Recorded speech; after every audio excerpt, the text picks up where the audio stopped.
Hello student, स्वागत है आपका फिजिक्स विथ इलेक्ट्रॉनिक्स पाठशाला में। आज के इस वीडियो में मैं बीएससी फर्स्ट सेमेस्टर फिजिक्स का 25 मोस्ट इम्पॉर्टेंट क्वेश्चन बताने जा रहा हूं। ओके, सो जिन भी यूनिवर्सिटी में रिटन एग्ज़ाम होने वाला है उन यूनिवर्सिटी के स्टूडेंट से रिक्वेस्ट है कि वे इन 25 क्वेश्चन को पढ़ के ही अपने पेपर को देने के लिए जाएं। ओके, अगर आप इन 25 क्वेश्चन को पढ़े रहेंगे तो डेफिनेटली आपका जो पेपर होगा वो बहुत ही अच्छा होने वाला है और आप नो डाउट्स 75 नंबर का आपका थ्योरी का पेपर होगा, उसमें कम से कम आप 70 नंबर तो स्कोर कर ही लेंगे। ओके, क्योंकि जो क्वेश्चन बताया जा रहा है काफ़ी एनालिसिस करके बनाया गया है, ये क्वेश्चन डेफिनेटली आपके एग्जाम में हेल्प करने वाले हैं। ओके, अब इन क्वेश्चन पे जाने से पहले एक बार आपके पेपर का पैटर्न क्या होने वाला है उसको मैं डिस्कस कर लेता हूँ। ठीक, देखिए जो आपका पेपर होगा वो क्या होगा, 3 सेक्शन में क्या होगा, बटा होगा, ABC करके 3 सेक्शन होगा।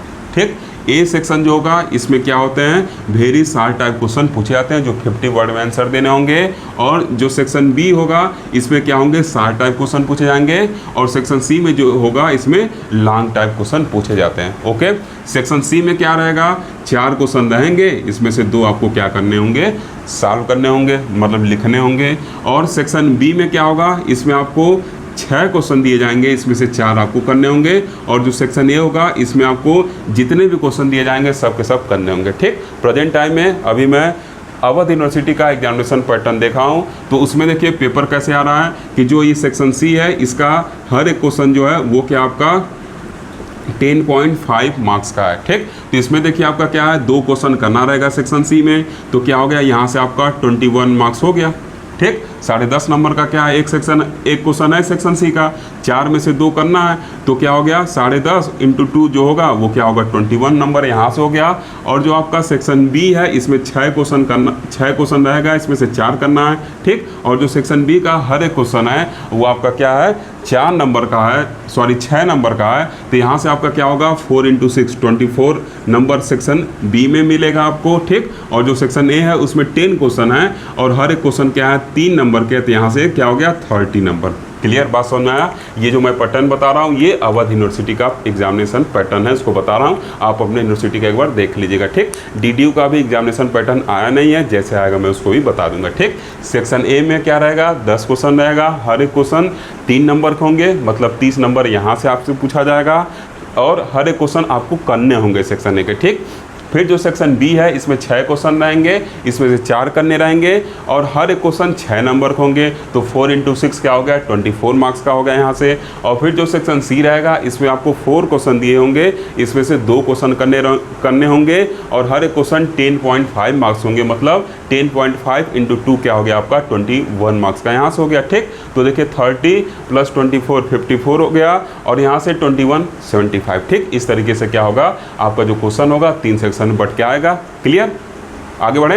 ये क्या होगा आपका वेरी शार्ट टाइप, ये शार्ट टाइप और ये क्या होगा लॉन्ग टाइप रहेगा। Okay, clear. अब देखिए यहाँ पर मैं लिखा हूँ mathematical physics and Newtonian mechanics. ठीक, ये आपके पेपर का नाम है, इसके नीचे मोस्ट इंपॉर्टेंट क्वेश्चन लिखे हैं। ओके, अब देखिए इसमें सबसे पहला क्वेश्चन क्या लिखे हैं, Gauss divergence / Stokes curl / Green's theorem. ठीक, इसमें 3 थ्योरम लिखे हुए हैं। ओके, देखिए इन थ्योरम में से सबसे ज़्यादा इंपॉर्टेंट थ्योरम जो है वो आपका क्या है, गॉस डाइवर्जेंस थ्योरम है। अधिकतर ये लॉन्ग टाइप क्वेश्चन में पूछा जाता है। ओके, इसके बाद जो इंपॉर्टेंस है वो क्या है, स्टोक्स कर्ल थ्योरम का इंपॉर्टेंस है और सबसे कम इंपॉर्टेंट वाला जो है वो आपका क्या है, ग्रीन्स थ्योरम है। ठीक, किस ऑर्डर में थ्योरम इंपॉर्टेंट है इसको मैं यहाँ पे बता दिया हूँ। इन तीनों में से एक थ्योरम आपसे डेफिनेटली एग्जाम में पूछा जाने वाला है। ओके, अब देखिए जब आप पढ़ेंगे तो देखिए उसमें आपको कुछ इस तरीके के प्रूव करने के लिए भी आगे आप जब सेकेंड चैप्टर पढ़ेंगे ना तो उसमें ऐसे कुछ आएंगे, प्रूव करने के लिए भी एक्सप्रेशन मिलेंगे। ठीक, जैसे यहाँ पे curl of gradient of phi equal to 0, फिर divergence of curl of A equal to 0, फिर लाप्लासियन ऑपरेटर इसको कहते हैं। ठीक, ये 1/r इक्वल टू 0, फिर क्या है del ln r equal to vector r/r²। ठीक, इस तरीके से प्रूव करने के लिए भी क्वेश्चन आपको एग्जाम में दिए जाते हैं। ओके, ये जितने भी क्वेश्चन मैं बता रहा हूँ इनको आगे आने वाले वीडियो में मैं अच्छे से क्या करूँगा, रिटन एग्जामिनेशन के पॉइंट ऑफ व्यू से बताऊँगा। इस वजह से आपको कोई डरने की जरूरत नहीं है।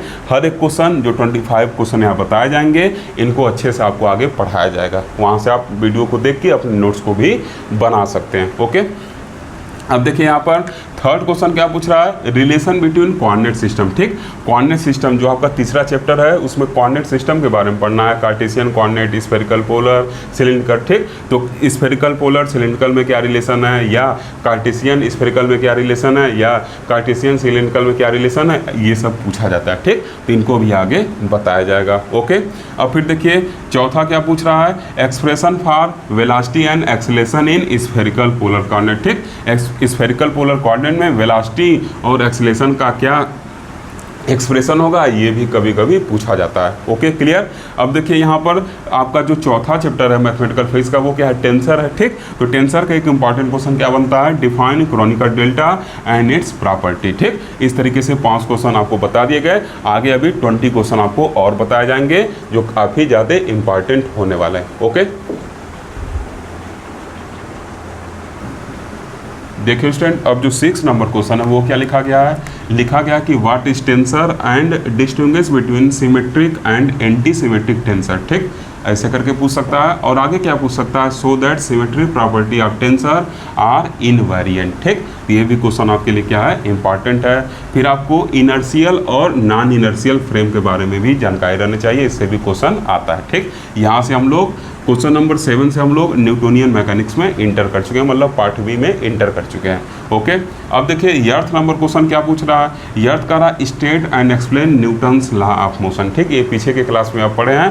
ठीक, लेकिन यहाँ पर सिलेबस में इस वजह से यहाँ भी इसके पूछने के चांसेस ज़्यादा रहते हैं और पिछले कुछ एग्जामिनेशन में इसको पूछा भी गया है। ओके, अब देखिए 9 नंबर क्वेश्चन क्या कर रहा है, so that conservative forces expressed as F of negative gradient of scalar potential u। ठीक, इसको प्रूव करने के लिए क्या करता है, दे देता है कभी कभी, जहाँ पे बताया u इज पोटेंशियल एनर्जी, और फिर करा hence so that the value of curl f is 0, और फिर करा कि आप शो करिए कि जो कर्ल f का वैल्यू होगा वो क्या होगा, 0 के बराबर होगा। ये क्वेश्चन भी आपके लिए क्या है, इंपॉर्टेंट है। ओके, अब देखिए 10 नंबर क्वेश्चन, इसमें कभी कभी देता है कि सो दैट ये क्या आपका एंगुलर मोमेंटम है, ये किसके बराबर होगा, LCM। ठीक, ये जो LCM है इसका क्या नाम है, angular momentum about centre of mass. ठीक, plus R vector into P vector. ठीक, तो आर वेक्टर क्या है, देखिए आपका पोजीशन वेक्टर है किसका, सेंटर ऑफ मास का, और जो पी वेक्टर है ये आपका क्या है, टोटल लीनियर मोमेंटम है। ठीक, इसको भी कभी कभी प्रूव करने के लिए देता है।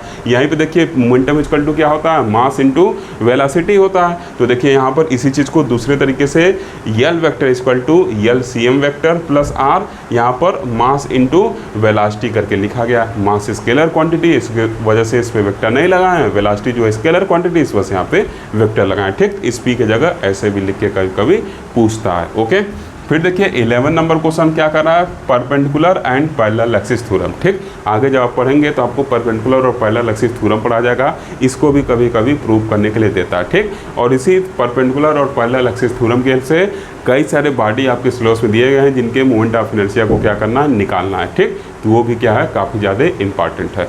ओके, देखिए स्टूडेंट आगे अब क्या है, 12 नंबर क्वेश्चन है, इसमें क्या लिखा गया है, moment of inertia of different bodies. ठीक, आपके सिलेबस में क्या है, डिफरेंट टाइप की बॉडी है, उनके लिए moment of inertia find out करना है डिफरेंट एक्सेस के अबाउट। ठीक, जैसे मान लीजिए क्या है, रिंग है। ठीक, तो इस रिंग का इसके सेंटर ऑफ मास से अगर कोई एक्सिस पास कर रहा है तो उसके अबाउट क्या मोमेंट ऑफ इनर्शिया, या डायमीटर के अबाउट क्या मोमेंट ऑफ इनर्शिया है, ऐसे क्या है, डिस्क है, हॉलो स्फीयर वगैरह है, सिलिंड्रिकल बॉडी वगैरह है। ठीक, तो इन डिफरेंट बॉडी के अबाउट जो मोमेंट ऑफ इनर्शिया वगैरह है कैसे फाइंड आउट करना है, इसको भी कभी कभी एग्जाम में क्या करता है, पूछता है। ठीक, इसको भी आगे बताया जाएगा। ओके, अब देखिए इनमें रिलेशन पूछता है, जो इलास्टिक कांस्टेंट है इनमें रिलेशन भी पूछता है, ये भी आपको बताया जाएगा। ओके, ये क्वेश्चन भी क्या है, इंपॉर्टेंट है, और ये भी इंपॉर्टेंट है, इसमें से भी क्या किसी एक बॉडी का पूछ लेता है। Okay, clear. अब देखिए ये 14 क्वेश्चन, ये वेरी शार्ट टाइप क्वेश्चन के लिए इंपॉर्टेंट है। Hooke's law, Young's modulus, bulk modulus, modulus of rigidity और पॉइजन रेशियो। ठीक, कभी कभी इसके लिमिट को भी पूछ लेता है। Okay, clear. चूँकि जो फर्स्ट सेक्शन है उसमें क्या है, वेरी शार्ट टाइप क्वेश्चन है, तो उसके पॉइंट ऑफ व्यू से भी मैं क्वेश्चन को बता रहा हूँ यहाँ पर। ओके, अब देखिए यहाँ पर स्ट्रेस, स्ट्रेन या बेंडिंग मूवमेंट और कैंटिलीवर के बारे में भी कभी कभी पूछता है। Okay, clear. अब देखिए ये 2 बॉडी प्रॉब्लम का भी क्वेश्चन एग्जाम में आता है। ठीक, कह देगा कि कैसे टू बॉडी को सिंगल बॉडी में रिड्यूस किया जा सकता है। ठीक, तो यहाँ पे देखिए लिख दिया reduction of two body problem into single body. Okay, clear. अब देखिए फिर यहाँ पे क्या है, Kepler's law of planetary motion, ये सबसे इंपॉर्टेंट क्वेश्चन है, ये तो डेफिनेटली आपके एग्जाम में आने वाला है। ठीक, क्लियर, ये क्वेश्चन आपके एग्जाम में आने वाला है। इसमें जो कैपलर्स लॉ वगैरह है उसके बारे में पढ़ा जाएगा, कैसे उसको प्रूफ वगैरह करना है इसको भी आगे आपको बताया जाएगा। ओके, अब देखिए 18 नंबर क्वेश्चन क्या कर रहा है, explain centre force with example. Centre force के बारे में भी पूछता है और उसके कुछ एग्जांपल वगैरह भी आपको देने होंगे। ठीक, अब देखिए इसी टू बॉडी पे क्या है, कभी कभी ऐसे न्यूमेरिकल पूछ देता है। ठीक, कह देगा कि find reduced mass of HCl molecule if atomic mass of H and Cl are 1 and 35 respectively. ठीक, इसको भी आगे आपको बताया जाएगा कैसे ये सब निकालना है। ठीक, अब 6 क्वेश्चन और बचे हुए हैं। ठीक, उसको भी आगे हम लोग देखेंगे। क्लियर, 19 तक हो गया, 6 और बचे हैं, उन 6 को देखेंगे, 25 हम लोग का कंप्लीट हो जाएगा। ठीक, देखिए स्टूडेंट, अब 20 नंबर क्वेश्चन क्या है, 20 नंबर क्वेश्चन में लिखा हुआ है differential equation of simple harmonic motion. Simple harmonic motion, अगर कोई बॉडी सिंपल हार्मोनिक मोशन कर रहा है तो उसका क्या डिफरेंशियल इक्वेशन वगैरह होगा, उसके बारे में पूछता है। ये भी काफ़ी इंपॉर्टेंट क्वेश्चन है। ओके, और अगर कोई बॉडी सिंपल हार्मोनिक मोशन कर रहा है तो उसका टोटल एनर्जी वगैरह क्या होगा, इसके एक्सप्रेशन को भी पूछता है। टोटल एनर्जी का एक्सप्रेशन मतलब जो टोटल एनर्जी होगा काइनेटिक और पोटेंशियल एनर्जी का सम होगा, तो काइनेटिक एनर्जी निकाला जाएगा, पोटेंशियल एनर्जी निकाला जाएगा, फिर सम करके टोटल एनर्जी निकाला जाएगा, ग्राफ वगैरह उसमें बनाया जाएगा। ओके, ये क्वेश्चन भी इंपॉर्टेंट है। कभी कभी 60 क्वेश्चन में, वेरी 60 क्वेश्चन में क्वालिटी फैक्टर के बारे में पूछता है। ओके, अब देखिए 23 नंबर क्वेश्चन क्या है, ग्रुप वेलोसिटी और फेज वेलोसिटी को अच्छे से पढ़ना है, इससे रिलेटेड भी क्वेश्चन आते हैं। ठीक, क्लियर, इनके बीच रिलेशन वगैरह भी पूछता है, डिस्पर्सिव नॉन डिस्पर्सिव मीडियम में। अब एक टॉपिक और आपका डैम्प हार्मोनिक ऑक्सीलेशन और फोर्स हार्मोनिक ऑक्सीलेशन, इसके बारे में भी कभी कभी पूछता है, इसको भी हम लोग पढ़ लेंगे। और ये 25 नंबर क्वेश्चन जो है ये सबसे ज़्यादा इंपॉर्टेंट है, ये क्या, लिसाजस फिगर, इसके बारे में हम लोग पढ़ेंगे। जब पढ़ाऊँगा तो मैं बताऊँगा कि कैसे क्वेश्चन वहाँ पे पूछा जाता है। ओके, इस तरीके से हम लोग 25 क्वेश्चन देखें। अब देखिए एक जियो स्टेशनरी सैटेलाइट भी आपके सिलेबस में है, उसको भी आगे हम लोग पढ़ लेंगे। कभी कभी 60 टाइप क्वेश्चन में उसको भी लिखने के लिए पूछ लेता है। ओके, तो यहाँ पे देखिए हम लोग 25 क्वेश्चन देख लिए। ये जो 25 क्वेश्चन है आपके एग्जामिनेशन पॉइंट ऑफ व्यू से काफ़ी ज़्यादा इंपॉर्टेंट है। इन 25 क्वेश्चन के साथ आप समझौता किसी भी कीमत पे नहीं कर सकते। अब आपके दिमाग में आ रहा होगा कि पहले चैप्टर से क्वेश्चन नहीं बताएं, तो पहले चैप्टर से बहुत ही आसान क्वेश्चन पूछता है, वेक्टर का एडिशन, सब्सट्रैक्शन, यही सब उसमें से पूछता है। तो उसमें आपको बहुत ज़्यादा कोई घबराने की जरूरत नहीं। क्रॉस प्रोडक्ट, डॉट प्रोडक्ट, ये सब बेसिक जो आप फर्स्ट ईयर में पढ़े हैं उसी से रिलेटेड क्या करेगा, पूछेगा। ओके, बाकी जो चैप्टर से इंपॉर्टेंट थे उनके इंपॉर्टेंट क्वेश्चन को मैं यहाँ पे बता दिया हूँ। ओके, अगर आपको वीडियो पसंद आया हो तो वीडियो ज़रूर लाइक करिए, साथ ही साथ अपने दोस्तों तक शेयर भी करिए और अपने वैल्यूएबल फीडबैक को भी देते रहिए। Thank you for watching.